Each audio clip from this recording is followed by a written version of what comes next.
নমস্কার, আমাদের আজকের আলোচ্য বিষয় বঙ্কিমচন্দ্রের গদ্য। আমরা বঙ্কিমচন্দ্রের গদ্য শৈলী সম্পর্কে আলোচনা করব এবং বাংলা ভাষা চর্চার ধারায় বঙ্কিমচন্দ্রের গদ্যের ভূমিকা, তার বিভিন্ন আঙ্গিকগুলি সম্পর্কে আমরা আজ আলোচনা করব। আমরা জানি ফোর্ট উইলিয়াম কলেজের হাত ধরে বাংলা ভাষা চর্চার সূত্রপাত ঘটে। বিভিন্ন স্কুল পাঠ্য বই লেখা হয় এই সময়। এর পরবর্তী ধারায় রামমোহন, বিদ্যাসাগরদের হাত ধরে বাংলা গদ্য চর্চার উন্মেষ ঘটে। প্যারীচাঁদ মিত্র এবং কালীপ্রসন্ন সিংহদের মতো লেখকদের হাত ধরে বাংলা ভাষা চর্চায় এক বিকল্প ধারার আমদানি হয়। এর পরবর্তী সময় বাংলা ভাষা সাহিত্য চর্চার ধারায় অন্যতম আলোচ্য নাম বঙ্কিমচন্দ্র চট্টোপাধ্যায়। আমরা আজকের আলোচনায় বঙ্কিমচন্দ্র চট্টোপাধ্যায়ের গদ্যশৈলী সম্পর্কে আলোচনা করব এবং এই আলোচনার সাপেক্ষে বঙ্কিমচন্দ্র চট্টোপাধ্যায় রচিত বিভিন্ন সাহিত্যের দৃষ্টান্ত আলোচনার সাপেক্ষে আমরা বঙ্কিমচন্দ্রের অবদান পর্যালোচনা করার চেষ্টা করব। বঙ্কিমচন্দ্র ডেপুটি ম্যাজিস্ট্রেট হিসেবে নিজের কর্মজীবন শুরু করলেও তার পাশাপাশি অখণ্ড বাঙালি জাতিসত্তা নির্মাণে সাহিত্যকে হাতিয়ার করেছিলেন। জাতীয় চেতনা সংগঠনে, জাতীয়তাবাদ বিকাশে অন্যতম গুরুত্বপূর্ণ ভূমিকা পালন করেছিলেন বঙ্কিমচন্দ্র চট্টোপাধ্যায় এবং তার রচিত সাহিত্য। জাতীয়তাবাদ চর্চার ধারায় বঙ্কিমচন্দ্র চট্টোপাধ্যায়ের বাঙালি জাতিসত্তা নির্মাণের প্রসঙ্গটি অন্যতম আলোচ্য। এছাড়াও বঙ্কিমচন্দ্র চট্টোপাধ্যায় নিজের সাহিত্য জীবনে উপন্যাস, প্রবন্ধ, সমালোচনা সাহিত্য রচনায় অগ্রণী ভূমিকা পালন করেছেন। ফোর্ট উইলিয়াম কলেজ থেকে শুরু করে রামমোহন, বিদ্যাসাগরদের হাত ধরে বাংলা সাহিত্যের প্রথম যুগের পথ চলা শুরু হলেও বাংলা সাহিত্যকে, বাংলা ভাষাকে দুর্দশা অবহেলার হাত থেকে পরিত্রাণ দিয়েছিলেন বঙ্কিমচন্দ্র চট্টোপাধ্যায়। অবশ্যই উল্লেখযোগ্য যে বঙ্কিমচন্দ্র চট্টোপাধ্যায়ের হাত ধরেই বাংলায় উপন্যাস নামক সংরূপটি বিকাশ লাভ করে এবং সেই ধারা আজ পর্যন্ত প্রবাহিত। বাংলা সাহিত্যের বিকাশে বঙ্কিমচন্দ্র চট্টোপাধ্যায়ের ভূমিকা, অবস্থান সম্পর্কে রবীন্দ্রনাথ ঠাকুর যথার্থই বলেছেন, রামমোহন বঙ্গ সাহিত্যকে গ্রান্ড স্তরের ওপর স্থাপন করিয়া নিমজ্জন দশা হইতে উন্নত করিয়া তুলিয়াছিলেন। বঙ্কিমচন্দ্র তাহারই উপর প্রতিভার প্রবাহ ঢালিয়া স্তরবদ্ধ পলিমৃত্তিকা ক্ষেপণ করিয়া গিয়াছেন। বাংলা ভাষা কেবল বাসযোগ্য নয়, উর্বরা শস্য শ্যামলা হইয়া উঠিয়াছে। অর্থাৎ রবীন্দ্রনাথ ঠাকুরের এই কথা থেকেই স্পষ্ট যে রামমোহন রায়দের হাত ধরে বাংলা ভাষা যেমন নিমজ্জন দশা থেকে উদ্ধার পেয়েছিল, তেমনি পরবর্তী সময়ে বঙ্কিমচন্দ্র চট্টোপাধ্যায়দের হাত ধরে এক উন্নত বাংলা ভাষা সাহিত্য চর্চার ধারা শুরু হয়, যা সমকালের শিক্ষিত বাঙালিকে বাংলা ভাষা সাহিত্য চর্চায় উৎসাহী করে তুলেছিল এবং বাংলা সাহিত্যের এক পাঠক শ্রেণী তৈরি করেছিল।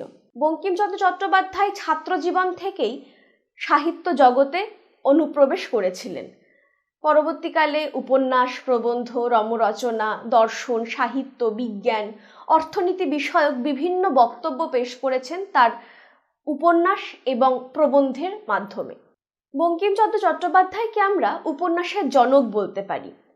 তার বিখ্যাত বাংলা উপন্যাসগুলি আমাদের কম বেশি সকলেরই পড়া। কিন্তু বঙ্কিমচন্দ্র চট্টোপাধ্যায় নিজের উপন্যাস লেখা শুরু করেছিলেন একটি ইংরেজি উপন্যাসের মাধ্যমে। তার নাম রাজমোহনস ওয়াইফ। এছাড়াও বঙ্কিমচন্দ্র চট্টোপাধ্যায় রচিত বিখ্যাত উপন্যাসগুলি দুর্গেশ নন্দিনী, কপালকুণ্ডলা, রাজসিংহ, বিষবৃক্ষ, মৃণালিনী, দেবী চৌধুরানী, রাধারানী ইত্যাদি। তার উল্লেখযোগ্য প্রবন্ধ সাহিত্যগুলি লোক রহস্য, বিজ্ঞান রহস্য, কমলাকান্তের দপ্তর, সাম্য, বিবিধ প্রসঙ্গ ইত্যাদি। আমরা এই প্রবন্ধ সাহিত্যগুলি সম্পর্কে যখন আলোচনা করব তখন দেখতে পাবো যে সমকালীন সমাজ, দর্শন, সাহিত্য, সমকালে আলোচিত বিভিন্ন মতামত সম্পর্কে বঙ্কিমচন্দ্র খুব সুচারুভাবে সুনিপুণভাবে নিজের বক্তব্যকে পাঠকের সামনে তুলে ধরেছিলেন। এছাড়াও লেখক বঙ্কিমচন্দ্র, সম্পাদক, সমালোচক বঙ্কিমচন্দ্রের বিকাশে, আত্মপ্রকাশে অন্যতম গুরুত্বপূর্ণ ভূমিকা পালন করেছিল বঙ্গদর্শন পত্রিকা। বঙ্গদর্শন পত্রিকার হাত ধরে বঙ্কিমচন্দ্র চট্টোপাধ্যায়ের সাহিত্য চর্চার যেমন বিকাশ ঘটে, তেমনি এই পত্রিকাকে হাতিয়ার করেই সমালোচনা সাহিত্যের এক নতুন দিক উন্মোচন করেছিলেন বঙ্কিমচন্দ্র চট্টোপাধ্যায়। বঙ্কিমচন্দ্র চট্টোপাধ্যায়ের গদ্যরীতির মূল বৈশিষ্ট্যগুলি সম্পর্কে আমরা সংক্ষেপে জেনে নেওয়ার চেষ্টা করব। 19 শতকে মূলত সাধু রীতির গদ্য ভাষা চর্চার নিদর্শনই আমরা দেখতে পেয়েছি। বঙ্কিমচন্দ্র চট্টোপাধ্যায়ের গদ্য মূলত সাধু গদ্য, তবে তিনি এই সাধু গদ্যকে অনেক বেশি সহজ, সুললিত, সুসংবদ্ধ রূপে গড়ে তোলার চেষ্টা করেছিলেন। সমকালীন নিরিখে বঙ্কিমচন্দ্রের গদ্য অনেক বেশি উন্নত, পাঠ উপযোগী। বঙ্কিমচন্দ্রের প্রবন্ধের ভাষা ঋজু, যুক্তিনিষ্ঠ, যৌক্তিক পারম্পর্যে সুগঠিত এবং সুললিত। গদ্যচর্চার ধারা 19 শতকের প্রাথমিক পর্বে শুরু হলেও যৌক্তিক পারম্পর্য মেনে বাংলা গদ্যের গঠন রামমোহন বিদ্যাসাগর থেকে শুরু করে বঙ্কিমচন্দ্র চট্টোপাধ্যায়দের হাতে ধীরে ধীরে সুসংবদ্ধ হয়েছে। বঙ্কিমচন্দ্র চট্টোপাধ্যায়ের গদ্যের ক্ষেত্রে বিষয় অনুযায়ী গদ্য রীতির পার্থক্য খানিক লক্ষণীয়। যেমন অনেক ক্ষেত্রে বিষয় অনুযায়ী ব্যঙ্গাত্মক প্রকাশ লক্ষণীয়, তেমনি অনেক ক্ষেত্রেই শানিত যুক্তিবাদী গদ্যরীতির ধারাও লক্ষণীয়। যেমন কমলাকান্তের দপ্তরে উইট বা স্যাটায়ারের প্রয়োগ বাংলা সাহিত্যে এক অভিনবত্বের আমদানি করেছিল, অপরদিকে যুক্তিবাদী গদ্যচর্চার ধারায় এক সুনিবদ্ধ দৃঢ় ভিত্তি স্থাপন করেছিলেন বঙ্কিমচন্দ্র। বঙ্কিমচন্দ্রের গদ্য লিপি প্রাঞ্জল, রসাস্বাদী এবং মনোহর। আমরা আগেই বলছিলাম যে সমকালীন নিরিখে বঙ্কিমচন্দ্র চট্টোপাধ্যায়ের গদ্য অনেক বেশি সাবলীল এবং পাঠ উপযোগী। বঙ্কিমচন্দ্র চট্টোপাধ্যায় সাধু গদ্যরীতি ব্যবহার করলেও সমকালে তিনি এক নিজস্ব স্টাইল বা নিজস্ব ভঙ্গি আমদানি করেছিলেন, যা বঙ্কিমী রীতি বা বঙ্কিমী স্টাইল নামে পরিচিত, এবং এই রীতি বা এই স্টাইল দীর্ঘদিন পর্যন্ত বাংলা সাহিত্যে অনুসৃত হয়েছে। বঙ্কিমচন্দ্র চট্টোপাধ্যায় শুধু নিজে বাংলা ভাষা সাহিত্য চর্চাই করেননি, বাংলা ভাষার গঠন কেমন হওয়া উচিত, বাংলা ভাষার গঠনের স্বরূপ সম্পর্কেও তিনি আলোচনা করেছেন তার নিজের প্রবন্ধে। বঙ্কিমচন্দ্র চট্টোপাধ্যায় লেখার ভাষা এবং কথনের ভাষার পার্থক্য সম্পর্কে সবসময় সচেতন ছিলেন। তিনি এই দুই ভঙ্গির পার্থক্য, উদ্দেশ্য সম্পর্কে বলেছেন যে লেখার ভাষার কাজ মতামত প্রচার, শিক্ষাদান, অপরদিকে কথনের ভাষার উদ্দেশ্য কেবলমাত্র জ্ঞাপন। অর্থাৎ যা শিক্ষাদানের জন্য, কোনো মতামত প্রচারের জন্য ব্যবহৃত হয় তা লেখার ভাষা, তার স্টাইল একরকম, আর আমরা যখন কথা বলি, যখন আমাদের নিজের মনের ভাব জ্ঞাপন করি, প্রকাশ করি, তার ভাব, তার স্টাইল আরেক রকম। এই কারণেই তিনি হুতমের গদ্যরীতিকে সমর্থন করেননি। কিন্তু আমরা দেখেছি যে টেকচাঁদ ঠাকুর বা প্যারীচাঁদ মিত্রের লিখিত যে গদ্য, সেই গদ্যের স্টাইলকে তিনি সমর্থন করেছিলেন। আবার পাশাপাশি এটাও মনে রাখতে হবে যে তিনি অহেতুক সংস্কৃত শব্দের প্রয়োগ বা সংস্কৃত রীতির অনুসরণেরও বিরোধিতা করেছিলেন। লেখকের মতে সংস্কৃত প্রিয়তা বা সংস্কৃতানুকারিতা বাংলা সাহিত্যকে নীরস, দুর্বল, শ্রীহীন করে। অর্থাৎ একদিকে তিনি যেমন লেখার ভাষা এবং কথ্য ভাষার পার্থক্যকে নির্দিষ্ট করছেন, তেমনি অপরদিকে তিনি অহেতুক সংস্কৃত শব্দের ঝংকার বা সংস্কৃত শব্দের অনুসরণেরও তিনি বিরোধিতা করছেন। সংস্কৃত ধর্মী বাংলা ভাষা চর্চার বিরোধিতা প্রসঙ্গে বঙ্কিমচন্দ্র বলেছেন, গ্রাম্য বাঙালি স্ত্রীলোক মনে করে যে শোভা বাড়ুক না বাড়ুক, ওজনে ভারী সোনা অঙ্গে পড়িলেই অলঙ্কার পরার গৌরব হইল। এই গ্রন্থকর্তারাও তেমনি জানিতেন, ভাষা সুন্দর হোক না হোক, দুর্বোধ্য সংস্কৃত বাহুল্য থাকিলে রচনার গৌরব হইল। বঙ্কিমচন্দ্রের এই কথা থেকে স্পষ্ট যে 19 শতকের বাংলা গদ্যচর্চার ধারাটি আসলে কেমন ছিল। আমরা নিজেরাও দেখেছি যখন আমরা ফোর্ট উইলিয়াম কলেজ পরবর্তী গদ্য চর্চার ধারা সম্পর্কে আলোচনা করেছি বা পড়েছি, যে এই সময় সংস্কৃত ধর্মী শব্দ প্রয়োগ সমাসবদ্ধ শব্দ প্রয়োগ, জটিল বাক্য গঠনের প্রবণতা লক্ষ্য করা যেত। তাই অহেতুক সংস্কৃত শব্দের আমদানিকে গ্রাম্য স্ত্রীলোকের অহেতুক সোনার গয়না পরার বাহুল্যের সঙ্গে তুলনা করেছেন বঙ্কিমচন্দ্র। বঙ্কিমচন্দ্র চট্টোপাধ্যায় বাংলা ভাষার স্বরূপ প্রসঙ্গে বলেছেন যে বোধগম্য রচনা এবং গদ্যের সৌন্দর্য সংগঠনই মূল উদ্দেশ্য। প্রয়োজন অনুযায়ী সরল গদ্য গঠনের কথা যেমন তিনি বলেছেন, তেমনি উদ্দেশ্য সিদ্ধির প্রয়োজনে সংস্কৃত বহুল ভাষা প্রয়োগের কথাও বলেছেন। বঙ্কিমচন্দ্র চট্টোপাধ্যায় তার বাঙ্গালা ভাষা প্রবন্ধে প্রয়োজন সাপেক্ষে সংস্কৃত অনুসারী শব্দ প্রয়োগের কথাও যেমন স্বীকার করেছেন, তেমনি প্রয়োজন অনুযায়ী বিদ্যাসাগর, ভূদেব মুখোপাধ্যায়, টেকচাঁদ ঠাকুর, কালীপ্রসন্ন সিংহদের গদ্য ব্যবহারের নজিরের প্রসঙ্গও উল্লেখ করেছেন। প্রয়োজন সাপেক্ষে কার্যসিদ্ধির উদ্দেশ্যে বঙ্কিমচন্দ্র চট্টোপাধ্যায় বিদ্যাসাগর, ভূদেব মুখোপাধ্যায় থেকে টেকচাঁদ ঠাকুর, কালীপ্রসন্ন সিংহদের গদ্য ব্যবহারের প্রসঙ্গ উত্থাপন করেছেন। ভাষা গঠন সম্পর্কে বঙ্কিমচন্দ্রের মতামত, বিষয় অনুসারেই রচনার ভাষার উচ্চতা বা সামান্যতা নির্ধারিত হওয়া উচিত। রচনার প্রধান গুণ এবং প্রথম প্রয়োজন সরলতা ও স্পষ্টতা। যে রচনা সকলেই বুঝিতে পারে এবং পড়িবা মাত্র যার অর্থ বোঝা যায় ও গৌরব থাকিলে তাহাই উৎকৃষ্ট রচনা। অর্থাৎ তিনি বারবার ভাষার বোধগম্যতা বা সকলের পাঠ উপযোগিতার প্রতি গুরুত্ব আরোপ করেছেন। বিষয় অনুযায়ী বঙ্কিমচন্দ্র চট্টোপাধ্যায়ের গদ্যরীতির পার্থক্য সম্পর্কে আমরা আলোচনা করব। আমরা আগেই বলেছি যে বঙ্কিমচন্দ্র চট্টোপাধ্যায়ের ব্যঙ্গাত্মক রচনার প্রকাশ এবং যুক্তিবাদী গদ্যের প্রকাশ ভিন্ন। কমলাকান্তের দপ্তরে ব্যঙ্গ বা উইট, শ্লেষের ঝঙ্কার যেমন শোনা যায়, তেমনি বিবিধ প্রসঙ্গের বিভিন্ন প্রবন্ধে গদ্যরীতি সাবলীল এবং গতিময়। অপরদিকে বিজ্ঞান বিষয়ক রচনায় যুক্তিগ্রাহ্য গদ্যচর্চার নিদর্শন লক্ষণীয়। বঙ্কিমচন্দ্র চট্টোপাধ্যায়ের প্রবন্ধের সূত্রে তুলনামূলক আলোচনার রীতির সঙ্গে পরিচিত হই আমরা বিবিধ প্রবন্ধ সাহিত্যের জয়দেব ও বিদ্যাপতি প্রবন্ধটির কয়েকটি লাইন বা কিছু দৃষ্টান্ত সম্পর্কে আলোচনা করব। যেমন বঙ্কিমচন্দ্র বলছেন, জয়দেবের কবিতা উৎফুল্ল কমল জাল শোভিত বিহঙ্গমাকুল স্বচ্ছ বাড়ি বিশিষ্ট সুন্দর সরোবর। বিদ্যাপতির কবিতা দূরগামিনী বেগবতী তরঙ্গ সংকুলা নদী। জয়দেবের কবিতা স্বর্ণহার, বিদ্যাপতির কবিতা রুদ্রাক্ষমালা। এই সম্পূর্ণ দৃষ্টান্তটি যদি আপনারা পাঠ করেন তাহলে দেখতে পাবেন মূলত সাধু গদ্যেই এই প্রবন্ধটি রচিত হয়েছে। তার পাশাপাশি বিভিন্ন সংস্কৃত ধর্মী শব্দ, তৎসম শব্দের প্রয়োগ লক্ষণীয়, সমাসবদ্ধ শব্দের প্রয়োগ লক্ষণীয়। যেমন উৎফুল্ল কমল জাল শোভিত একটি সমাসবদ্ধ পদ, বিহঙ্গমাকুল অর্থাৎ পাখিদের কথা বলা হচ্ছে, বাড়ি বিশিষ্ট সুন্দর সরোবর, এই শব্দগুলিতে তৎসম শব্দের প্রয়োগ লক্ষণীয়। কিন্তু এই সমগ্র অংশটি পাঠ করতে আমাদের কোনো অসুবিধা হয় না বা বোঝার ক্ষেত্রেও কোনো প্রতিবন্ধকতা সৃষ্টি হয় না।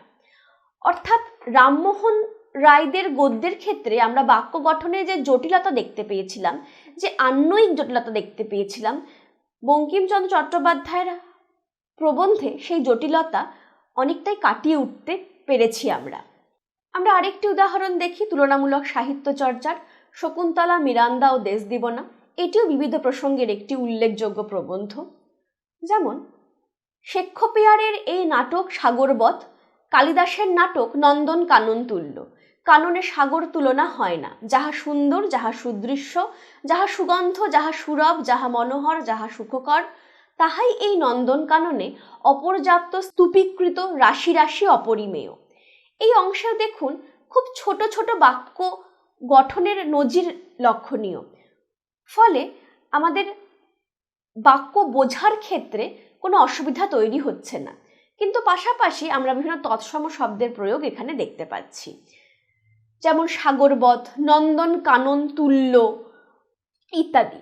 বঙ্কিমচন্দ্রের এই তুলনামূলক সাহিত্য চর্চার ধারায় বিপরীতধর্মী শব্দ ব্যবহার এক ধ্বনি মাধুর্য তৈরি করে এবং এই রচনায় সংস্কৃত গ্রন্থি তৎসম শব্দ, সমাসবদ্ধ পদের প্রয়োগ বিশেষভাবে লক্ষণীয়। আমরা যদি বঙ্কিমচন্দ্র চট্টোপাধ্যায় রচিত ব্যঙ্গাত্মক রচনাগুলি দেখি, অর্থাৎ কমলাকান্তের দপ্তর বা লোকরহস্যের দৃষ্টান্তগুলি দেখি, তাহলে সেখানে আমরা খানিক সহজ সরল ভাষার ব্যবহার, বাক্য গঠনের প্রভাব দেখতে পাব। সমাজ সম্পর্কে ভাবনার প্রকাশে পাঠকের সামনে সমাজের স্বরূপ তুলে ধরার উদ্দেশ্যে খানিক সহজ সরল ভাষার প্রয়োগ লক্ষণীয়। এই আলোচনাগুলিতে বুদ্ধিদীপ্ত হাসির ঝলক, উইটের উজ্জ্বল উপস্থিতি লক্ষণীয়। যেমন কমলাকান্তের দপ্তরের মনুষ্যফল প্রবন্ধের একটি উদাহরণ আমরা আপনাদের সামনে তুলে ধরছি। ছোবরা স্ত্রীলোকের রূপ, ছোবরা যেমন নারিকেলের বাহ্যিক রূপ, রূপও স্ত্রীলোকের বাহ্যিক রূপ, দুই বড় অসার, পরিত্যাগ করাই ভালো। তবে ছোবরার একটি কাজ হলো উত্তম রজ্জু প্রস্তুত হয়, তাহাতে জাহাজ বাঁধা যায়। স্ত্রীলোকের রূপের কাছিতেও অনেক জাহাজ বাঁধা গিয়াছে। দেখুন, আমরা খানিক আগেই বিবিধ প্রসঙ্গ প্রবন্ধের যে উদাহরণগুলো দেখলাম, সেই তুলনায় কমলাকান্তের দপ্তরের বাক্য গঠন রীতি, ভাষা প্রয়োগ অনেক সহজ এবং এখানে বেশ কিছু চলিত শব্দের প্রয়োগও লক্ষণীয়। যেমন ছোবরা অর্থাৎ নারকেলের ছোবরা, এই খুব প্রাত্যহিক ব্যবহৃত শব্দ বঙ্কিম এই অংশে ব্যবহার করেছেন। মূলত সাধু গদ্য রীতিরই উদাহরণ, কিন্তু এই অংশে বাক্য গঠন, শব্দ প্রয়োগ পূর্বের তুলনায় অনেক বেশি সহজ এবং সরল, এবং বাক্য গঠনও অনেক বেশি সংক্ষিপ্ত, যা পাঠকের বোধগম্যতার ক্ষেত্রে বাধা সৃষ্টি করে না। আমরা আরেকটি উদাহরণ দেখি কমলাকান্তের দপ্তরের বিড়াল প্রবন্ধের। আমি আর সহ্য করিতে না পারিয়া বলিলাম, থাম থাম মার্জার পণ্ডিতে, তোমার কথাগুলি ভারী সোশিয়ালিস্টিক, সমাজ বিশৃঙ্খলার মূল। যদি যাহার যত ক্ষমতা সে তত ধনসঞ্চয় করিতে না পায়, অথবা সঞ্চয় করিয়া চোখের জ্বালায় নির্বিঘ্নে ভোগ করিতে না পায়, তবে কেহ আর ধনসঞ্চয় যত্ন করিবে না। দেখুন, এই অংশে অবলীলায় বঙ্কিমচন্দ্র ইংরেজি শব্দ ব্যবহার করেছেন, পরিভাষা বদল করেননি। সোশিয়ালিস্টিক একটি ইংরেজি শব্দ, আবার তার পাশাপাশি তিনি কিন্তু তৎসম শব্দ ব্যবহার করছেন, যেমন মার্জার পণ্ডিতে। প্রবন্ধের নাম বিড়াল হলেও তিনি কিন্তু বিড়াল পণ্ডিত শব্দটি ব্যবহার করেননি, তিনি মার্জার পণ্ডিত শব্দটি ব্যবহার করছেন। অর্থাৎ বিষয় অনুযায়ী ভাষার প্রয়োগ বা শব্দের প্রয়োগ আমরা এখানে দেখতে পাচ্ছি। অর্থাৎ পণ্ডিত শব্দটিকে, এই গাম্ভীর্যটিকে বোঝানোর জন্য তিনি মার্জার নামক একটি তৎসম শব্দ ব্যবহার করছেন। আমরা এই প্রবন্ধেরই আরেকটি উদাহরণ দেখি। দেখো, যদি অমুক শিরোমণি কি অমুক ন্যায়ালঙ্কার আসিয়া তোমার দুধটুকু খাইয়া যাইতেন, তবে তুমি কি তাহাকে ঠেঙা লইয়া মারিতে আসিতে? বরং জোর হাত করিয়া বলিতে, আরেকটু কি আনিয়া দেব? তবে আমার বেলা লাঠি কেন? তুমি বলিবে, তাহারা অতি পণ্ডিত বড় মান্য। পণ্ডিত বলিয়া কি আমার অপেক্ষা তাহাদের ক্ষুধা বেশি? তা তো নয়। তেলা মাথায় তেল দেওয়া মনুষ্য জাতির রোগ, দরিদ্রের ক্ষুধা কেহ বোঝে না।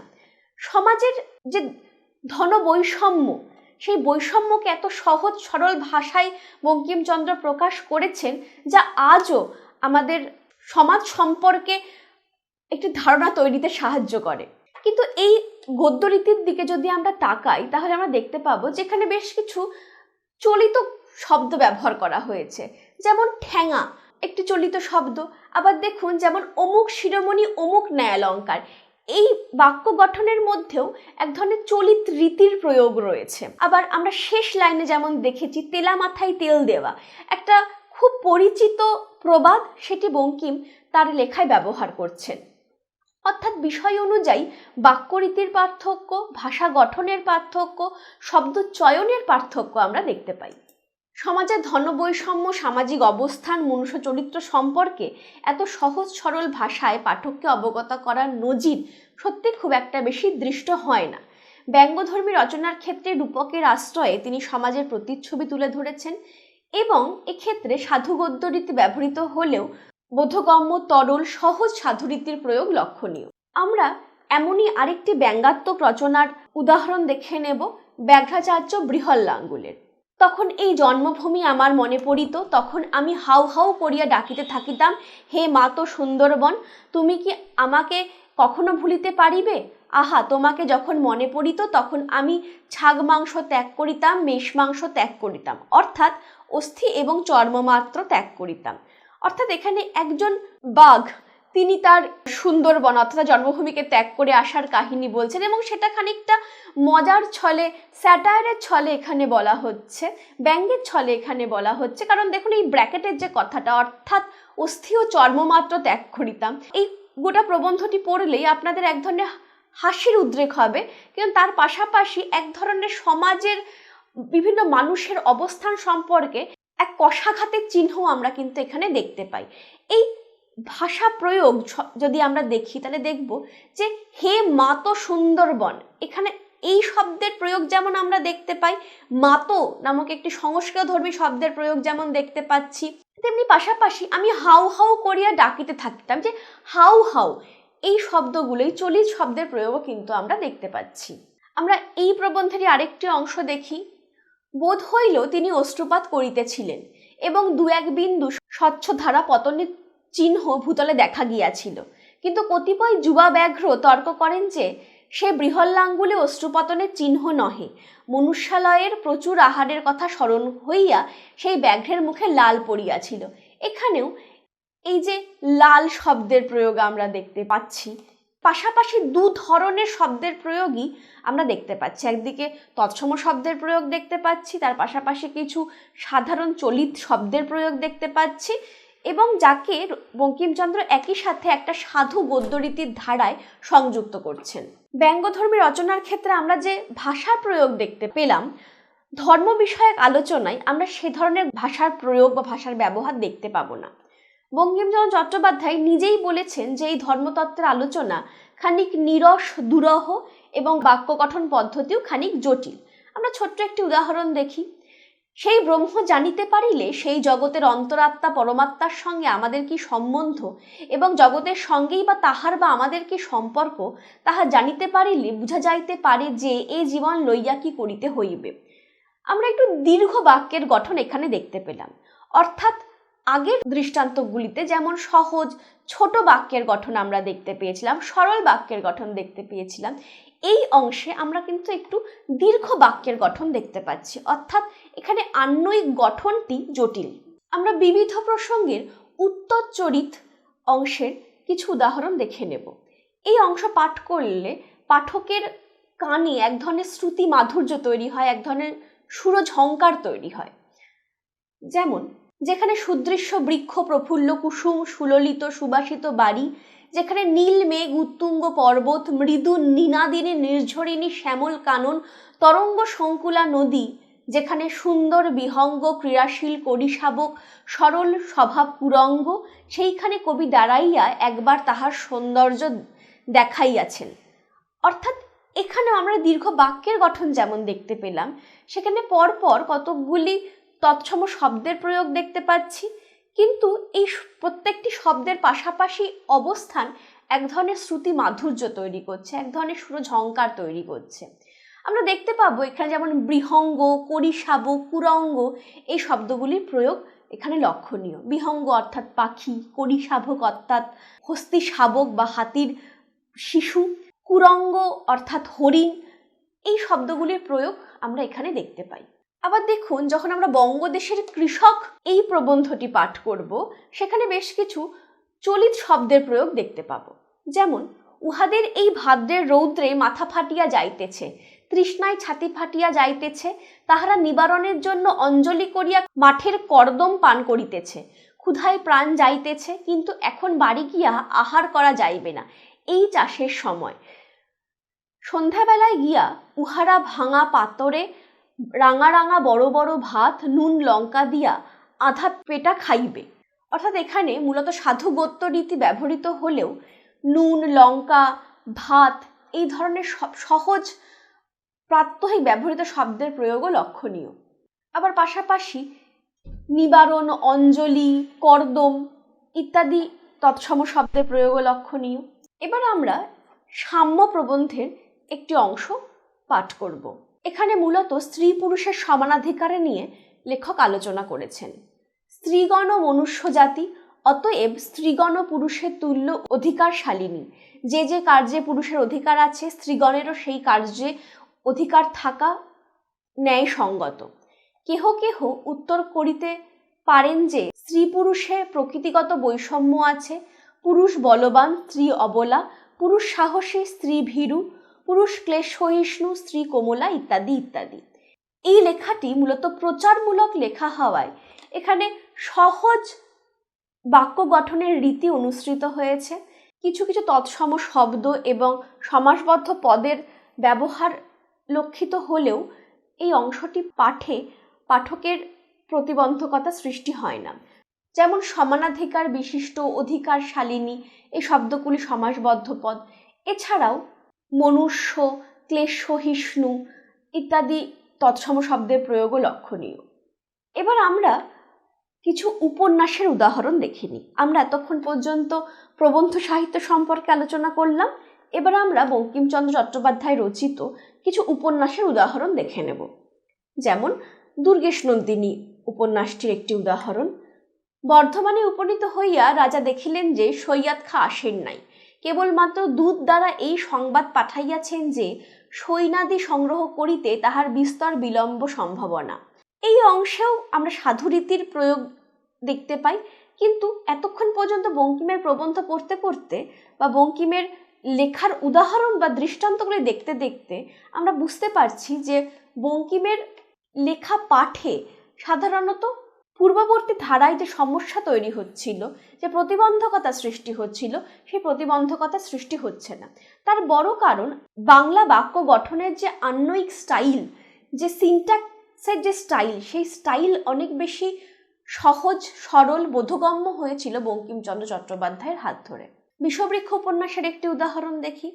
কুন্দ তৎসংকেতানুসারে দেখিল নীল গগনপটে এক দেবনন্দিত পুরুষ মূর্তি অঙ্কিত হইয়াছে, তাহার উন্নত প্রশস্ত প্রশান্ত ললাট, সরল সকরুণ কটাক্ষ, তাহার মরালবৎ দীর্ঘ ঈষৎ বঙ্কিম গ্রীবা এবং অন্যান্য মহাপুরুষ লক্ষণ দেখিয়া কাহারও বিশ্বাস হইতে পারে না যে ইহা হইতে আশঙ্কা সম্ভবে। এইখানেও দেখুন বহু তৎসম শব্দ, সংস্কৃত গ্রন্থি শব্দ ব্যবহার হয়েছে, সমাসবদ্ধ পদ ব্যবহার হয়েছে। যেমন তৎসংকেতানুসারে, অর্থাৎ তৎসংকেত অনুসারে, তিনটি শব্দ এখানে যুক্ত হয়েছে। তাছাড়াও যেমন মরালবৎ, অর্থাৎ হাঁসের মতো, উন্নত গ্রীবা কথা বলা হচ্ছে, প্রশস্ত প্রশান্ত ললাট অর্থাৎ কপালের কথা বলা হচ্ছে। এই ধরনের বিভিন্ন তৎসম শব্দের প্রয়োগও কিন্তু এই অংশে আমরা দেখতে পাই। রাজসিংহ উপন্যাসের আমরা একটি উদাহরণ দেখি। নানা রঙের বস্ত্রের বাহার, নানাবিধ রত্নের অলঙ্কারের বাহার, নানাবিধ উজ্জ্বল কোমল বরণের কমনীয় দেহরাজি, কেহ মল্লিকা বর্ণ, কেহ পদ্মরক্ত, কেহ চম্পকাগ্নি, কেহ নব দুর্বাদল শ্যামা খনিজ রত্ন রাশিতে উপহাসিত করিতেছে। এই অংশে আমরা যেমন তৎসম শব্দের প্রয়োগ দেখলাম, দীর্ঘ বাক্যের গঠন দেখতে পেলাম, তেমনি আমরা পরের একটি উদাহরণ দেখি, যেখানে বলছে মানিকলাল যুদ্ধক্ষেত্র হইতে আসিবার সময় নিহত মোগল সাওয়ারদিগের বস্ত্র মধ্যে অনুসন্ধান করিয়া কিছু সংগ্রহ করিয়া আনিয়াছিল। ঝনাত করিয়া পিসির কাছে গোটাকতক আশরাফি ফেলিয়া দিল। পিসিমা আনন্দে পরিপ্লুত হইয়া তাহা কুড়াইয়া লইয়া প্যাটরায় তুলিয়া রাখিয়া বিবাহের উদ্যোগ করিতে বাহির হইলেন। এই দুটি অংশের মধ্যে ভাষা ব্যবহারের পার্থক্য খানিক লক্ষণীয়। যেমন এখানে সাওয়ার দিগের শব্দটি ব্যবহার হয়েছে, কারণ মোগল সৈন্যদের প্রসঙ্গ বোঝানোর জন্য এখানে আরবি ফার্সি শব্দ ব্যবহৃত হচ্ছে। আবার ঝনাত করিয়া একটি ধন্যাত্মক শব্দ ব্যবহৃত হচ্ছে। এবং এই বাক্য গঠনের যে স্টাইল এবং পূর্ববর্তী যে উদাহরণটি আমরা দেখলাম তার বাক্য গঠনের স্টাইল, দুটির মধ্যে পার্থক্য খুব সুস্পষ্ট। আমরা এবার রাধারানী উপন্যাসের একটি উদাহরণ দেখব।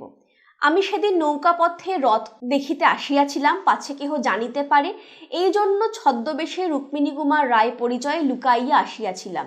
অপরাহ্নে ঝড় বৃষ্টি হওয়াতে বোটে থাকিতে সাহস না করিয়া একা তটে উঠিয়া আসিয়াছিলাম। রাধারানী যেহেতু বেশ খানিক পরবর্তী সময়ের রচনা, পূর্ববর্তী ধারা রচনার তুলনায় অর্থাৎ বিষবৃক্ষের তুলনায় এই অংশে আমরা সহজ গদ্যরীতির লক্ষণ দেখতে পাই। বঙ্গদর্শনের হাত ধরে লেখক, সম্পাদক, সমালোচক বঙ্কিমচন্দ্র চট্টোপাধ্যায়ের বিকাশ ঘটেছিল। আমরা তারও কিছু উদাহরণ দেখে দিতে পারি। যেমন আমরা আগেই বলেছি যে বিষয় অনুযায়ী ভাষার পার্থক্য লক্ষণীয়। যখন সাংখ্য দর্শন উদাহরণ আমরা দেখব তখন তার ভাষার প্রয়োগ, তার বাক্য গঠন রীতি খানিক জটিল। যেমন আমরা একটি ছোট্ট উদাহরণ দেখে নিই। রক্তবর্ণের কাকের অস্তিত্বে কোনো প্রমাণ নাই, কিন্তু তাহার অনস্তিত্বেরও কোনো প্রমাণ নেই, কিন্তু গোলাকার চতুষ্কোণের অনস্তিত্বের প্রমাণ আছে। গোলাকার চতুষ্কোণ মানিব না ইহা নিশ্চিত, কিন্তু রক্তবর্ণ কাক মানিব কেন। এখানে দর্শন সম্পর্কে আলোচনা করা হচ্ছে, ফলে বিষয়গত কারণেই বাক্য গঠনের ক্ষেত্রে খানিক জটিলতা তৈরি হয়। হিন্দু ধর্মরীতি শাস্ত্রের উদাহরণও আমরা খানিক দেখতে পাই। আমরা এবার সমালোচনা সাহিত্যের একটি ছোট উদাহরণ দেখে নেব। হেমচন্দ্র বন্দ্যোপাধ্যায়ের বৃত্রসংহার সম্পর্কে লেখক বলছেন, হেমবাবু মিল্টনের অনুসরণ করিয়া থাকুন বা না থাকুন, তিনি এই অংশেও যে স্বকীয় কবিত্ব শক্তির বিশেষ পরিচয় দিয়াছেন তাহা পাঠমাত্র সহৃদয় ব্যক্তি বুঝিতে পারিবেন। নিবিড় ধূম্রল ঘোর পাতালপুরীর মধ্যে সেই দীপ্তিশূন্য অমরগণে দীপ্তিশূন্য সভা অম্ল শক্তির সহিত বর্ণিত হয় নাই। এই অংশে যেহেতু বৃত্রসংহার কাব্যের সমালোচনা করছেন, তাই এখানে খানিক তৎসম শব্দের প্রয়োগ বেশি লক্ষণীয়। আমরা দুর্গা প্রবন্ধেরও একটি উদাহরণ দেখতে পাই, আপনারা স্লাইডে দেখতে পাচ্ছেন। এরপর আমরা দেখে নেব যে বঙ্কিমচন্দ্র চট্টোপাধ্যায়ের গদ্য সাহিত্যের ধারা সম্পর্কে রবীন্দ্রনাথ কি বলেছেন। রবীন্দ্রনাথ বলেন, তৎপূর্বে বাংলাকে কেহ শ্রদ্ধা সহকারে দেখিত না, সংস্কৃত পণ্ডিতেরা তাহাকে গ্রাম্য এবং ইংরেজি পণ্ডিতেরা তাহাকে বর্বর জ্ঞান করিতেন। বাংলা ভাষায় যে কীর্তি উপার্জন করা যাইতে পারে সে কথা তাহাদের স্বপ্নেরও অগোচর ছিল। এই জন্য কেবল স্ত্রীলোক ও বালকদের জন্য অনুগ্রহপূর্বক দেশীয় ভাষায় তাহারা সরল পাঠ্যপুস্তক রচনা করিতেন। এমন সময় তখনকার শিক্ষিত শ্রেষ্ঠ বঙ্কিমচন্দ্র আপনার সমস্ত শিক্ষা, সমস্ত অনুরাগ, সমস্ত প্রতিভা উপহারে লইয়া সেই সংকুচিত বঙ্গভাষার চরণে সমর্পণ করিলেন। অর্থাৎ রবীন্দ্রনাথের কথা থেকে খুব স্পষ্ট যে পূর্ববর্তী ধারায় সংস্কৃত পণ্ডিতেরাও যেমন বাংলা ভাষাকে গুরুত্ব দেয়নি, ইংরেজি পণ্ডিতেরাও যেমন গুরুত্ব দেয়নি, সেই বাংলা ভাষাকে সর্বজন গ্রাহ্য শিক্ষিত জনের ব্যবহার উপযোগী করে তুলেছিলেন বঙ্কিমচন্দ্র চট্টোপাধ্যায়, যার ফলে বাংলা ভাষা সেই মর্যাদা অর্জন করতে পেরেছিল। রবীন্দ্রনাথ ঠাকুরের বঙ্কিমচন্দ্রকে নিয়ে লেখা প্রবন্ধের বেশ কিছু উদাহরণ আমরা আপনাদের সামনে তুলে ধরেছি। রবীন্দ্রনাথ ঠাকুরের লেখা আরেকটি উল্লেখযোগ্য বক্তব্য আমরা তুলে ধরব, যে পূর্বে যাহাতে কেবল স্থানীয় গ্রাম্য সুর বাজিত, আজ তাহা বিশ্বসভায় শুনাইবার উপযুক্ত ধ্রুবপদ অঙ্গের কলাবতী রাগিনী আলাপ করিবার যোগ্য হইয়া উঠিয়াছে। অর্থাৎ যেই বাংলা ভাষা একসময় শুধুমাত্র স্ত্রীলোক এবং বালকদের ব্যবহারের জন্য, শিক্ষার জন্য ব্যবহৃত হতো, সেই বাংলা ভাষাকে বঙ্কিমচন্দ্র চট্টোপাধ্যায় শিক্ষিত জনের ব্যবহার উপযোগী করে তুলেছিলেন। আমরা বঙ্কিমচন্দ্র চট্টোপাধ্যায় রচিত প্রবন্ধ, উপন্যাস এবং বঙ্গদর্শন পত্রিকায় রচিত বিভিন্ন উদাহরণের সাহায্যে বঙ্কিমচন্দ্র চট্টোপাধ্যায়ের গদ্য রীতি, গদ্য শৈলী সম্পর্কে আলোচনা করেছি এবং এই ধারাতেই বোঝার চেষ্টা করেছি যে পূর্ববর্তী ধারার যে বাংলা গদ্য চর্চা, সেই ধারাকে বঙ্কিমচন্দ্র চট্টোপাধ্যায় কতটা পুষ্ট করেছিলেন। আমরা একই সাথে বঙ্কিমচন্দ্র চট্টোপাধ্যায়ের গদ্যরীতির বৈশিষ্ট্য সম্পর্কে আলোচনা করেছি এবং তার পাশাপাশি বাংলা ভাষা সাহিত্য চর্চায় তার বিবর্তনে বঙ্কিমচন্দ্র চট্টোপাধ্যায়ের ভূমিকা সম্পর্কেও আলোচনা করেছি। আপনারা স্লাইডে দেখতে পাচ্ছেন আমরা কতগুলি প্রশ্ন আপনাদের জন্য প্রস্তুত করেছি। আমাদের আলোচনার ভিত্তিতেই আপনারা এই প্রশ্নগুলির উত্তর তৈরি করতে পারবেন এবং তার পাশাপাশি আরও বেশ কতকগুলি বই আপনাদেরকে পড়ার জন্য অনুরোধ করব। যেমন বিভিন্ন সাহিত্যের ইতিহাস বইগুলি আপনারা পড়ে দেখতে পারেন। তার পাশাপাশি বঙ্কিমচন্দ্রের গদ্যশৈলী সম্পর্কে আরও বিস্তারিত জানার জন্য বঙ্কিমচন্দ্র চট্টোপাধ্যায়ের উপন্যাস, প্রবন্ধগুলিও আপনারা পড়ে দেখতে পারেন। যেমন বঙ্কিম রচনাবলী, তার 1, 2 এই অংশগুলিতে উপন্যাস এবং প্রবন্ধগুলি আলোচনা করা হয়েছে। এই বইগুলি যদি আপনারা পড়েন তাহলে বঙ্কিমচন্দ্র চট্টোপাধ্যায়ের গদ্য রীতি সম্পর্কে, তার গদ্যের স্টাইল সম্পর্কে, তার গদ্য রীতি বা গদ্য শৈলীর যে ধারা সেই সম্পর্কে আপনারা আরও সুস্পষ্ট ধারণা তৈরি করতে পারবেন। আমাদের আজকের আলোচনা আমরা এখানেই শেষ করছি।